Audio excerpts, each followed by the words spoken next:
Guys, no school or virtual classes. That's what it's going to look like for kids this week. In Detroit, though, DPSCD is taking the guesswork out of it. It's going to be virtual learning for their 50,000 or so students. With the winter storm set to blanket the region with up to a foot of snow, Detroit Public Schools Community District says classes won't be canceled even if the weather is as bad as predicted. So the ability to pivot to online learning at this point is critical. DPSCD plans to shift to remote learning this week, even though students and teachers are just getting back to the classroom for the first time in more than a month.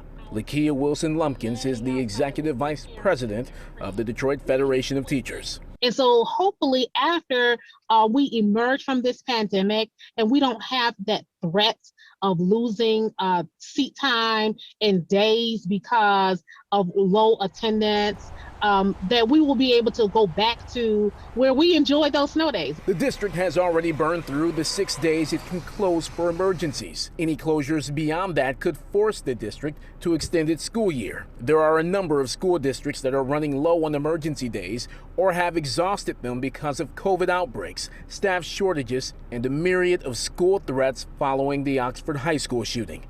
Districts can ask the State Department of Education for extra emergency days. Would Michigan ever get to the point where snow days become a thing of the past, and when we do have inclement weather, kids will simply stay home and do remote learning? We could get there, I think, if they could get remote learning actually to, if they could improve the remote learning that they're providing right now. State Rep Pamela Hornberger, who chairs the Education Committee, says that may be a ways away. She says studies have shown going back and forth from in-person to remote learning is doing kids a disservice.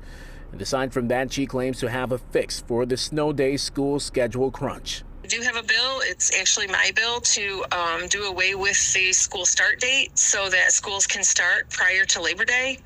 At this point, I think it's something that we really need to just pass and allow schools the flexibility to start anytime. I guys heard from some parents, and many of whom feel like a snow day should be a snow day. They're not too crazy about having kids doing virtual learning when it would traditionally be a snow day and a day off from school. We should be learning late tomorrow night or early Wednesday morning how school districts throughout Southeast Michigan are going to be handling this winter storm, if they will say all classes are off or if they will in fact be having virtual learning for their students. Stay tuned.